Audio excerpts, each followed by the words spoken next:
بسم الله الحمد لله والصلاة والسلام على رسول الله وعلى آله وصحبه أجمعين أشهد أن لا إله إلا الله وحده لا شريك له وأشهد أن محمدا عبده ورسوله ما بعد. السلام عليكم.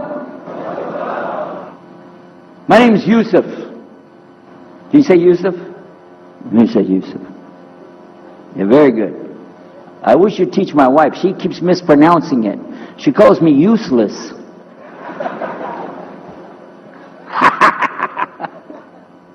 Alhamdulillah. Now, how many of you were in the program today? I was teaching us, trying to teach about how to call the people to Islam called da'wah. I just used an example what I was telling you about. Remember I was telling you when you introduce yourself to somebody, you got to get friendly with them. So I just used an example right there. Because this will disarm the people. This disarm them and make them relax a little bit. Because they're coming to you with things like, how come you Muslims has to kill all the people?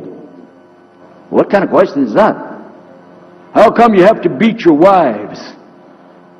Why does your book tell you that you're the only ones going to go to paradise? So these kind of questions, when they come to you, what are you going to do? So the first thing, as we said in the program, and I hope, by the way, if you didn't join us today, join us tomorrow. But when we're doing it, you look through the schedule. I'm not going to get into that, but just look through the schedule and join us for this whenever we're talking about the da'wah. Because part of giving da'wah is you. And if the people aren't buying it, they're not going to listen to what you got to say.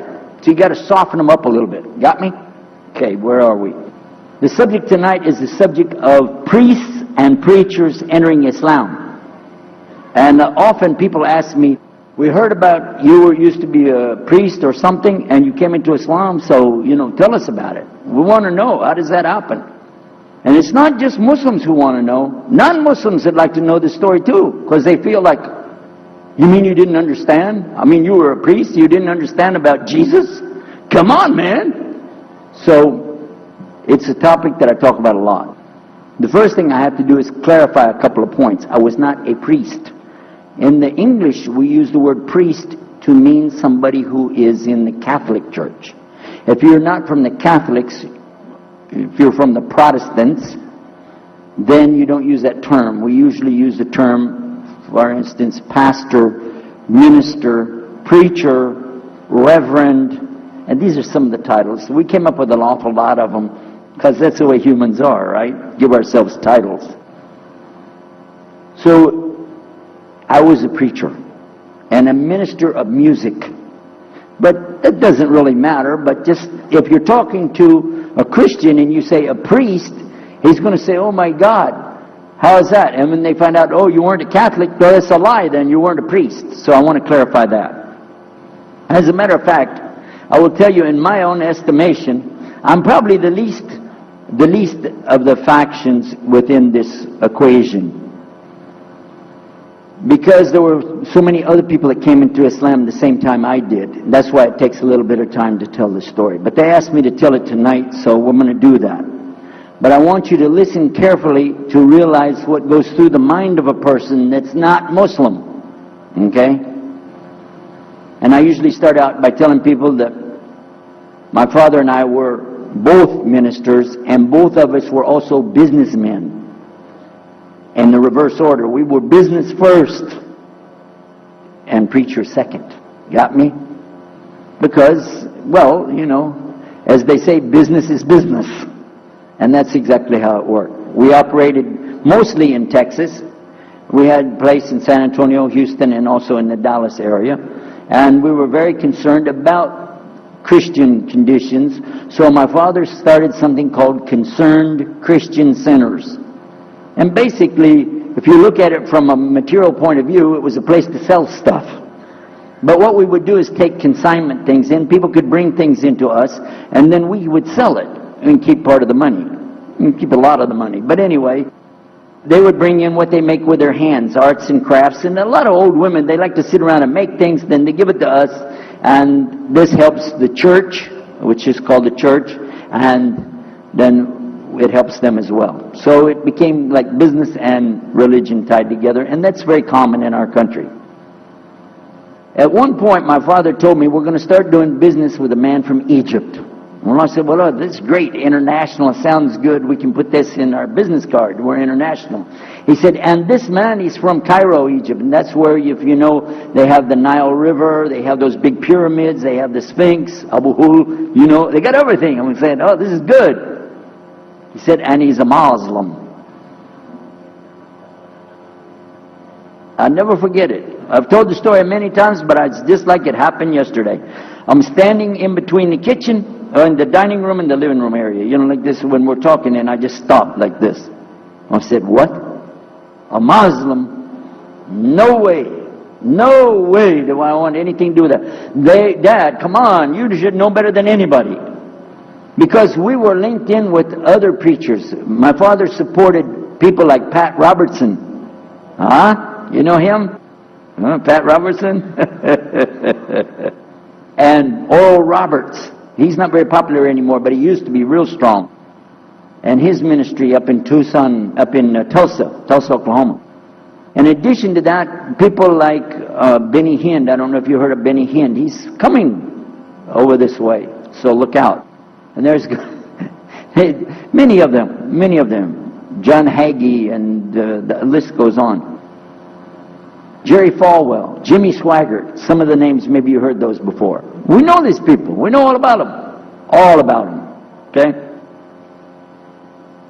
So at one point, here I am standing there talking to my father about a Muslim. These are the enemies of God. This is what we've been taught. These same people, I just mentioned their names, in their preaching on the television and so on, this is what they teach. Muslims are no good. Now it just became Muslims are terrorists, but back then, you know, we didn't reach that level yet. We were still just kidnappers, hijackers, you know. They said that Muslims don't believe in God, that they're worshiping a black box in the desert, and they kiss the ground 5 times a day. Now that's what we know, man. So here's this Muslim going to do business with us. I told my dad, no way, I'm not going to do it. And he insisted. He said, I want you to meet this man. He's very nice. And I said, I don't want to meet him. I never am like this, by the way. But on this case, I said, no, that's one thing I'm going to stand firm against. We're not going to do it. He said, I want you just to meet him. I said, all right, I'll do it for you. I'm going to do it my way. I'm going to go to church. And it's going to be on Sunday. When I come out of the church, I'm going to have my Bible under my arm. I'm going to have the salib. I used to carry a big cross. I'm going to have my cross with me. And I'm going to have my hat that says, Jesus is Lord. And I'm going to have my wife, born-again Christian, with me. And we are going to get this demon, devil, infidel, Muslim, and we're going to show him Jesus. Now, this is a true story, by the way. So I got up that morning on Sunday, and I was thinking, man, you know. We went to church. Strangely enough, the preacher was preaching out of the Old Testament about salvation coming at the time of David, which really puzzled me, because according to Christianity, it's coming through Jesus. And it really, that opened a door for me, but that comes up later in the story.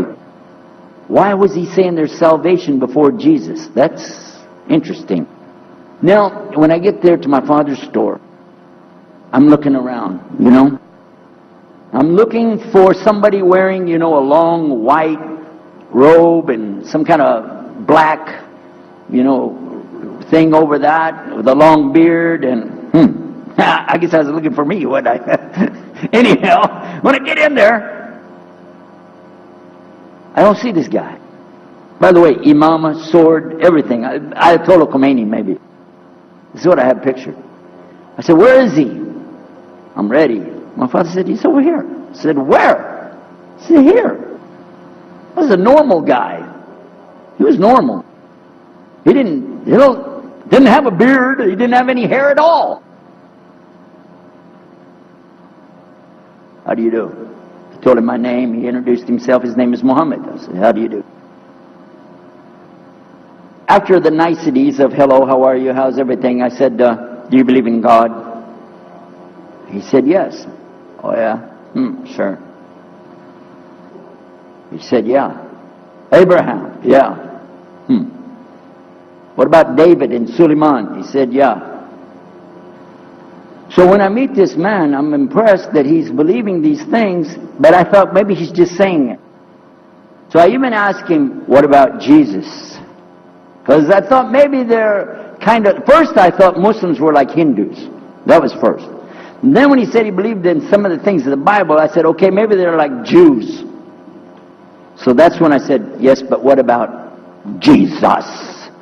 Do you believe in Jesus? And he said, yes. I said, okay, wait a minute. This is going to be easy. I can convert this guy. So I agreed that we're going to do business with him. And in fact, I took him immediately out to have tea together. We sit together, drink tea, talk a little while. And I started trying to preach to him right away.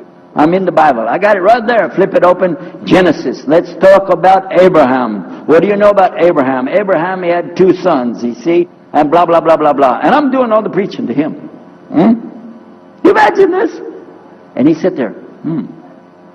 Okay. He's a graduate of Allah's heart. And he's, like this. Get me? You know what I'm saying? Well, it happened that during Ramadan, some of his friends that he was staying with, they had to move their apartment around or something, and he was going to go stay in the masjid for itikaf in Ramadan. It's normal. We didn't understand. I thought he has nowhere to go, and I told my dad, this man has nowhere to go.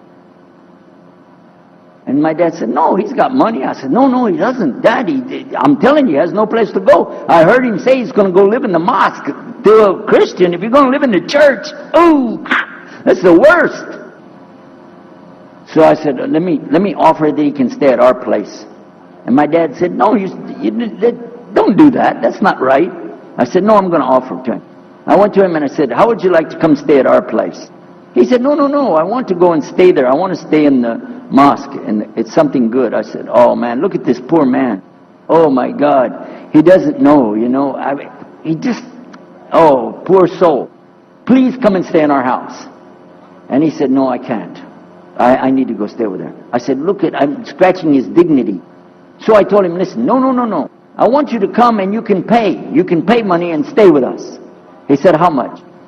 I said, $15 a week. Which in America is like nothing. $15 is nothing. I said, and then he kind of hesitated. I said, and we'll pay for all the food. Well, you eat $15 worth of food in one day in America. He said, okay, all right. And I told my dad later, I said, see how I did that? Because now he'll stay with us. He knows he's getting a good deal on the food, and I was making it all about money. Well, I didn't know he wanted to come and stay with us. He wanted to learn about how are Americans and how is the dawah going to be. What do we believe? Especially people who are preaching. So he came and stayed in our house. And I said, well, now that's good. I'll travel with him and go with him in places, and he'll see and he'll learn about Christianity. As we were traveling and working together, we put up tables just like this and booths and things and set things out for people to come and look at them and sell things. And I caught him one time. When somebody wanted to take something from the front, he took it from the back and gave it to him. And I looked at him. And the next time somebody started to take something, he took from the back and gave it to him.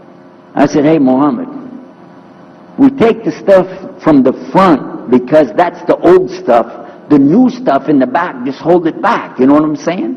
This is dated material. Get rid of the junk first. He said, no, I can't. In my religion, we can't sell something unless we give the people the best. I said, got me on that one. And I'm supposed to be telling him about a better deal. I said, okay, yeah, whatever. You're never going to make any money, though. But that's all right. Over a period of time, I came to learn a lot of things. Also about being humble. A lot. Because this man was obviously well-educated, very articulate, could really talk about a lot of subjects. And in fact, I tried to debate with him about many things, but he was so wise and well-educated that he could see what I was doing, and he would take it easy and let me win every debate. I could win any debate with him if he wanted me to. But if he wanted me to lose, I was going to lose. This was how well he could handle it. Now what happened, one of the preachers that I knew, another preacher, who used to carry a big cross and walk down the street so people would stop and talk to him about religion, he had a heart attack and he went to the hospital. So I went to the hospital to visit him, and when I was visiting him, I met another man in the hospital who was in a wheelchair. This gentleman had a problem. He didn't want to talk to anybody. And I told him, let me witness to you. Let me share the message of Jesus with you. So I took out my Bible, and again, I start telling him about a prophet, Prophet Yunus, alayhi salam. And I'm telling them, look at Jonah. He's in the belly of the whale. He's in the sea. He's down there like this, and who knows how long. And suffering like this, you don't have as big a problem as that. And God saved him, so he could save you too. He said, didn't want to talk to me. I asked him, what's your name? He didn't want to tell me. Where are you from? He said, I'm from Venus. I said, what's that? Well, we do have, there is a Venus, Texas, by the way. But he said, you know, he's from another planet. So I kept, each time I would go, I would talk to him, witness to him. Finally, one day, he started crying. I was pushing his wheelchair around. I took him down, I rolled him around different places. He started crying one day. He said, I'm going to confess something to you. I need to confess something to you. Now, to a Catholic, confession means you're going to tell the priest all your sins. And then he's going to forgive you. Well, I wasn't Catholic. And I told him, listen, I'm not Catholic and I'm not a priest. I'm a preacher. He said, I know. Better than you do. I am a priest. I said, oh my God. This man is a priest? And he knows the Bible better than I do. He said, I just have had a hard time. I've been here and having heart attacks, and I've been having problems and everything, and trying to figure out a lot of things. He said, I'm sorry I took it out on you. I really am. I apologize. And he started crying. And when he started crying, I felt sorry, you know. I hugged him and I said, it's okay. One day I went to the hospital, and my friend was gone. So I started visiting with the priest. And that happened one time. I went to visit him at the hospital, and he was gone. And I asked him, where did he go? They said he went home. I said, home? He's a missionary priest from South America. How did he go home? She said, I don't know. He's not here. I'm sure his family. I said, he has no family. I know him personally. He has no family. Where did he go? She said, I don't know. We're not responsible for them. I said, well, let me see where he went. You got it in your file? She said, I can't do that. Those are locked up. Nobody can look in the file. And I got in the lady's face and I said, listen to me. This man could die in the street right now, and it's going to be your fault. And you're going to get sued because I'm going to sue you for him. She said, okay, his folder's over there, but I'm not going to watch. I went over and I looked for it, got the address where he went. Sure enough, he was in a place where they put people that have no place to go, a shelter. So I went to the shelter and I found him. He was still on crutches. He saw me, he started crying again. He said, please get me out of here, get me out of here. I said, okay, come live at my house. Now, I told you the story so you can see something. Now look, I have 2 visitors in my house. One is a Catholic priest. The other is a Muslim. And I'm thinking I can get the Catholic priest and convert him to be a Protestant. At the same time, I'm going to catch the Muslim and bring him over to Christianity. High aspirations. But it didn't work. Some strange things began to happen. We would sit around the table at night to discuss what is the Bible and what's the salvation. My father has a Bible. It's called King James Version of the Bible. Most of you probably heard about it, especially any students of Ahmadiyya or Zakir Naik. You've heard about King James Version of the Bible. But I work out of a different one that I've had since 1953. It's called the Revised Standard Version. And it says in it, King James Version has grave mistakes, grave errors, defects in it. It's what it says. So I begin to preach out of mine, which doesn't match. And my father said, no, it's this way. I said, no, it's this way. Now my wife comes up with her Bible from Jimmy Swaggart. It's called The Good News for Modern Man. Right? Totally different. It's written in modern vernacular. You can just, say anything you want to with it. You don't even recognize the Bible anymore. The Catholic priest, he's got another Bible. An older Bible with 73 books, we're working out of 66 books. And his is not even the same in the verses. It doesn't match up at all. And I never even knew about this subject until then. And he's saying this, and I'm saying that. My father's saying something else. My wife's saying something else. And all the time, Muhammad the Muslim is sitting over there like this. So we asked him, I guess it was me, asked him, I said, well, how many versions of your book, your Quran, do you have? He said, the Quran has no versions. There's only one. It's original. It's in the Arabic language. ذَلِكَ الْكِتَابُ لَا رَيْبَ فِيهِ. This is the book that has no doubt. Huda lil-muttaqin. It's guidance for those who have taqwa for Allah. This shield or taqwa that you have to have between you and Allah subhanahu wa ta'ala. And only certain people are going to get the huda, hidayah, dina, from this Quran. These people that have the taqwa.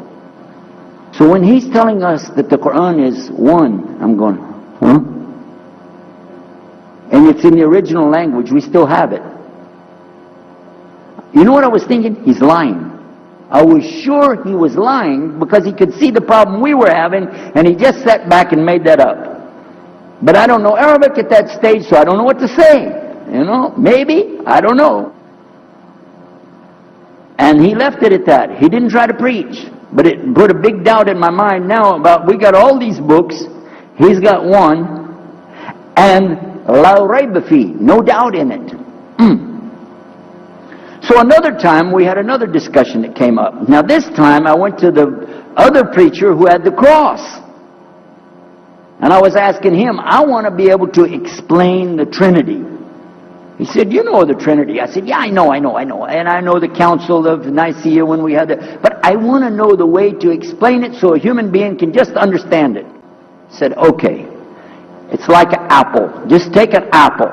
The apple has a shell around the outside, the skin. Inside is the meat. Inside of that is the seeds. Okay? 3 things, 1 apple. That's the way.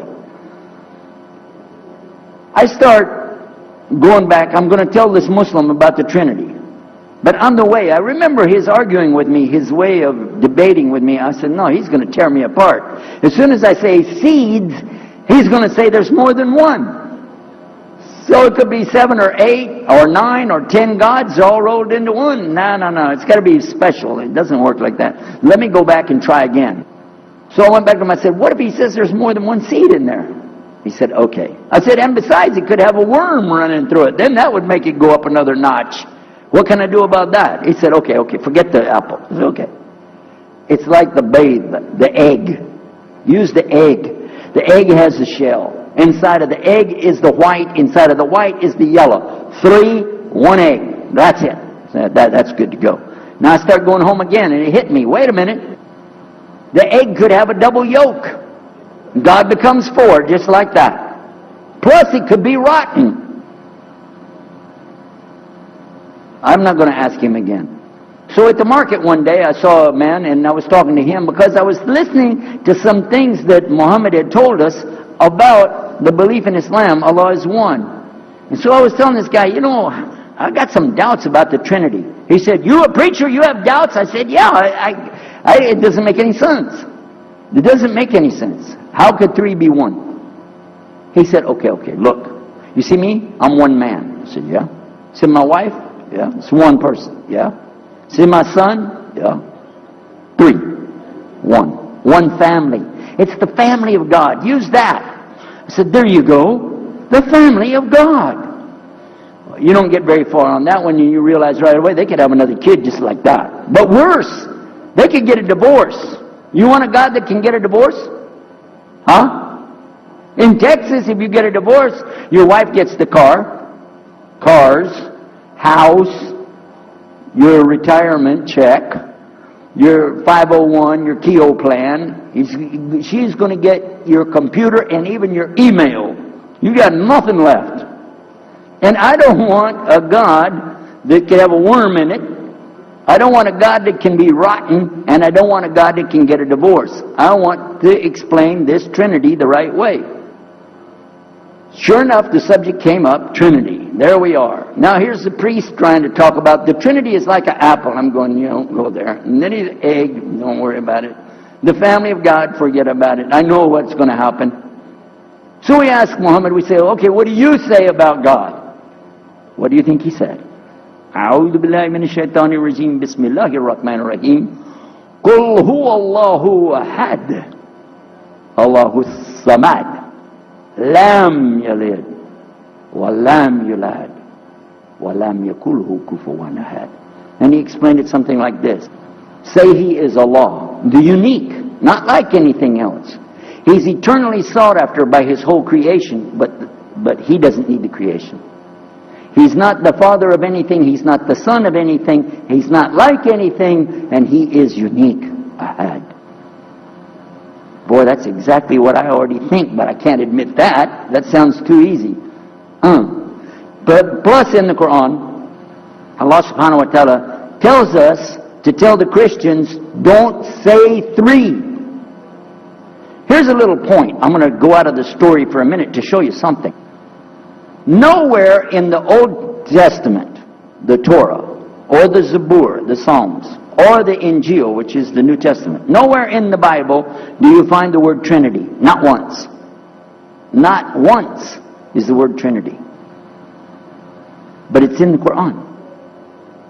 We have it in the Quran. It says, Thalath, tell them not to say Trinity. Oh! But they don't have it, and Allah said, don't say it. Guess what else? The word Bible is not in the Bible. Bible is from Greek, it means biblios or book. Book. But it's in the Quran many times. Is it? Kitab. Book. Ahl Kitab. People of the book. So we found in the Bible a shortage. They're talking about it, but the Quran is explaining it. I found actually in the Quran, I can explain the Bible much better because it gives me the things I didn't know how to explain. So then in my mind, look what I did. I started realizing what he was saying was true, but I never admitted it. Instead, I was taking this and mixing it. And when I would go give my next talk, I would say, so and so and so, and I would use what I learned from the Quran to explain what's in the Bible.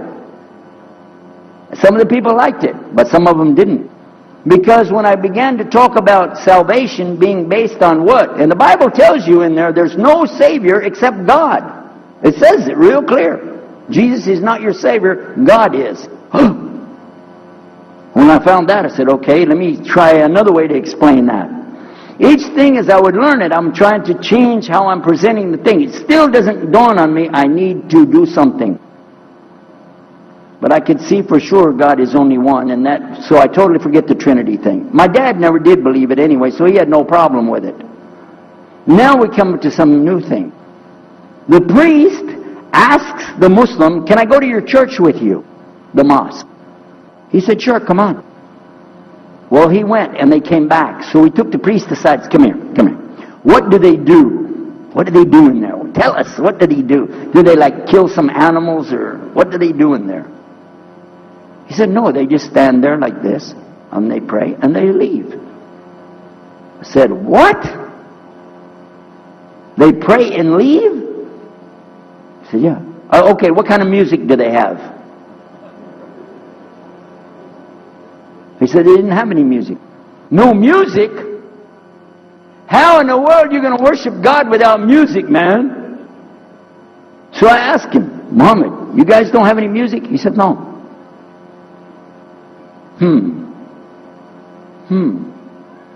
Now, I'm in the piano and organ business.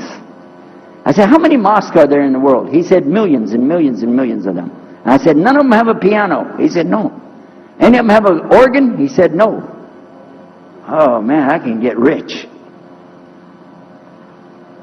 Just introduce some music to these guys, put it in there, bound to be. I said, do the Arabs have any music? He said, oh, Arabs have music.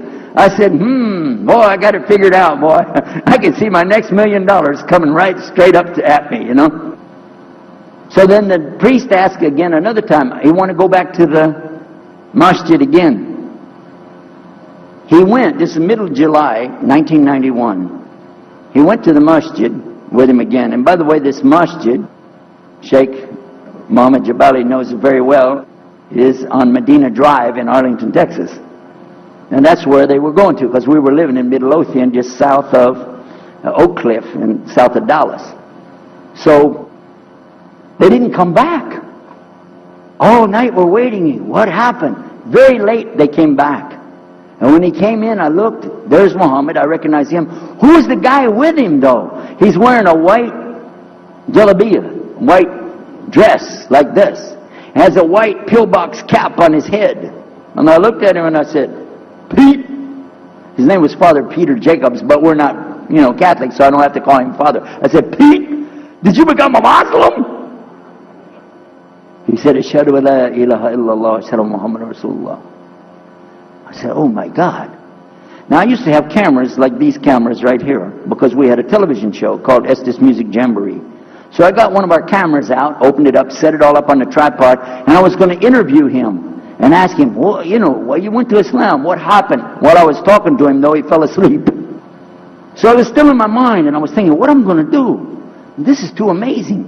Now here I'm preaching to the people, and I'm trying to change what I'm saying, and here's a priest, just became a Muslim. My father's saying it's a good deal, it sounds all right to him, and I don't know what to do. So I decided, I'll make mashura. I talked to my wife. We have an apartment upstairs. We were in our apartment up there, and I'm telling her, a priest became a Muslim today. What is that? And can you imagine what they were saying about the Quran and saying about this and so and so? All of a sudden she said, I want to get a divorce. Whoa. It's not the subject, but what happened? She said, no, all this talking about religion and talking about Islam, and so I can see. I said, oh, no. No problem here. No problem.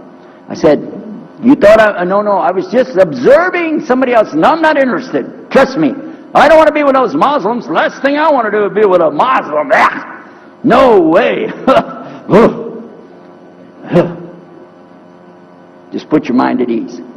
She said, I need a divorce. I said, where are we going with this again? What's the problem? What happened? She said, a Muslim can't be married to a Christian. I said, what? No, wait a minute. Hold on. I don't look at me. I'm telling you, I swear, I don't want to be a Muslim. Okay? And even if I did, don't you remember what he said? A Muslim man could be married to a Christian woman. It's not a problem. But I'm not saying I want to. I'm just saying it's not a problem. She said, that is the problem. A Muslim woman can't be married to a Christian man. I want to be a Muslim, so I need a divorce. I'll never forget, I was sitting right on the edge of the bed, just sitting there, and I almost fell over. I said, at last, I can tell the truth. I can say it. I didn't realize that she liked the idea. I was afraid. I said, okay, the good news is, I too want to be a Muslim. You know what she said? I don't believe you. I said, no, really. I was just saying that because, but for sure, just so you know, I want to be a Muslim. I've been thinking about it. I want to be a Muslim. We're both going to be Muslim. Alhamdulillah, it's going to be great. Right? You know what she said? I don't believe you because you're either lying right now or you were lying 5 minutes ago when you said you didn't want to be a Muslim. And either way, I don't want to be married to a liar. So get out. So I started leaving. I'm walking down the stairs of the apartment. I'm down to my father's part. I said, wait a minute. Where am I going to go? This is my father's house. I just got thrown off of my own property. What happened here? So I went to get to Muhammad and I woke him up. I said, come, you and me, we got to talk. Come with me. And we went outside the house and we walked those country roads in Midlothian, Texas until the time for the dawn, the sun to come up at dawn. And all that time I talked to him about what's it like to be a Muslim, how do you have to believe, what do you have to do. Let me hear all of it now. And no more playing a game. I'm not debating, I just want to know. Just tell me. Just tell me what's Islam. I need to know what I need to do. And he told me everything and I realized this is it. I got to make a decision. This is a big deal though. And he told me, okay, this is up to you. You have to go make a choice for yourself. I can't help you. I said, oh my God. So when he was praying Fajr, I decided, I've been watching this man praying this direction with his head on the ground. It's so beautiful to see a man humble himself, put his head on the ground to the Rabbil Alameen. I said, oh my God, let me try that. So I sneaked off somewhere where nobody could see me, illallah. And then I found a place, a board there, and I bowed down on the ground, and I put my head down on the ground on that board there. And by the way, I'm pretty good at speaking, especially in prayers. I used to make so long a prayer, they wouldn't let me say the prayer at Thanksgiving because the food would be cold. Okay?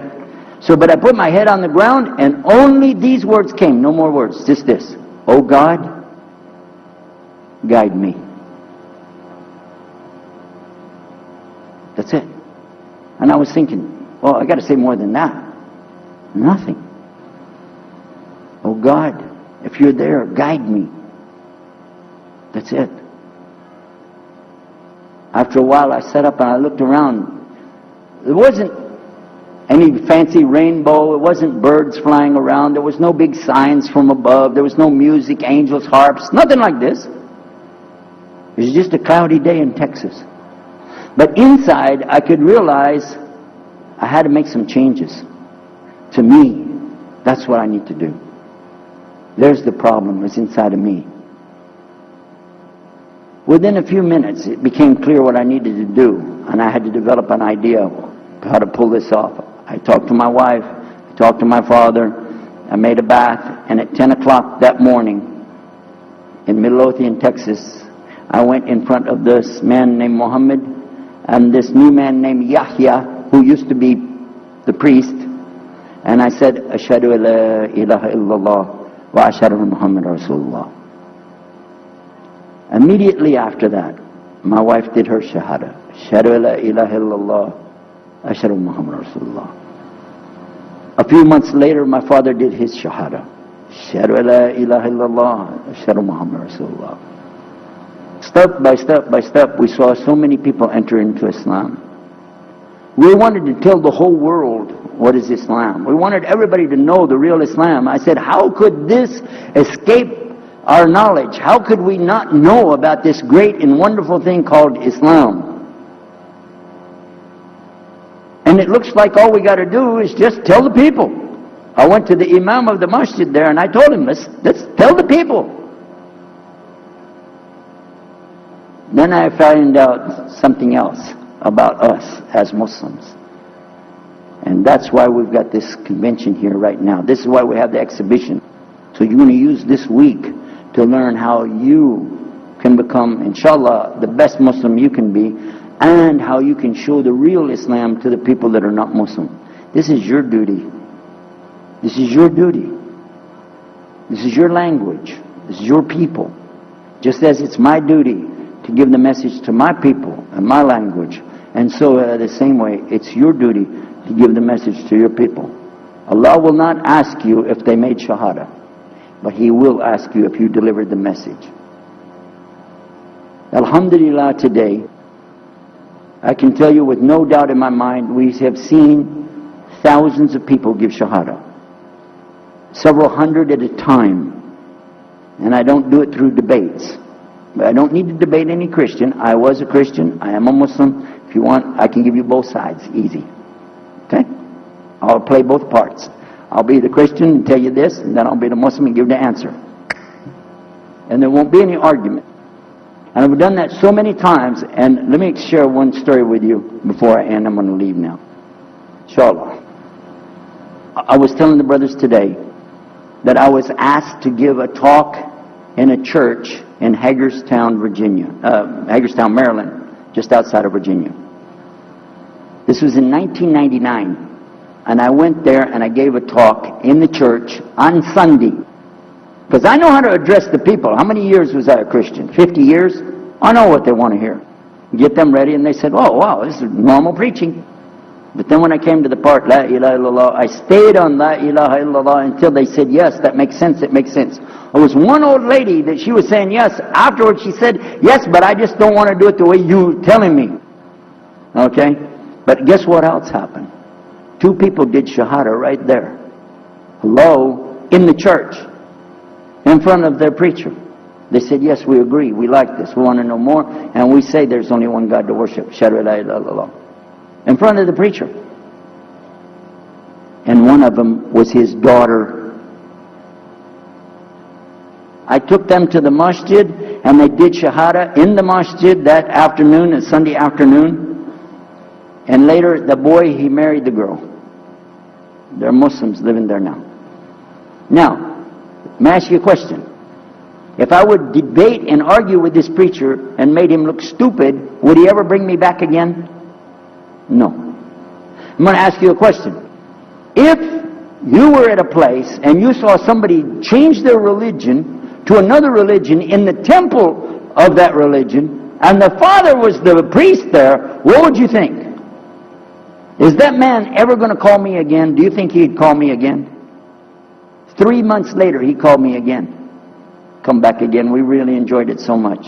I said, how's your daughter doing? I want to remind him, see what he's going to say. So she's doing fine. She likes Islam. It's very nice, lovely. She treats us so good. You know, we're amazed at her personality. We love you guys. Could you please come back again? And I did, alhamdulillah. So I'm just showing you that it's not guidance from me, not guidance from you. It's guidance from Allah. Allah guides whom He wills. Whom He wills. So we ask Allah to guide me, all of us, and all the people. And whoever He guides, they'll be fine. But whoever Allah doesn't guide, they got a problem. Serious problem. Our job here is to do one thing. Communicate the true message. If the people don't want it, that's your choice. That's their choice. You don't have to take it. But it's our responsibility in putting this on, all the scholars that are here, it's their responsibility to tell us what's the truth in Islam and let us see for ourselves.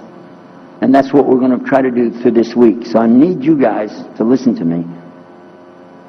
You have to participate. Your side of it. Your side of it is to show up every day. And your side of it is to bring other people. Jazakumullah khair. Wassalamu alaikum wa rahmatullahi wa barakatuh.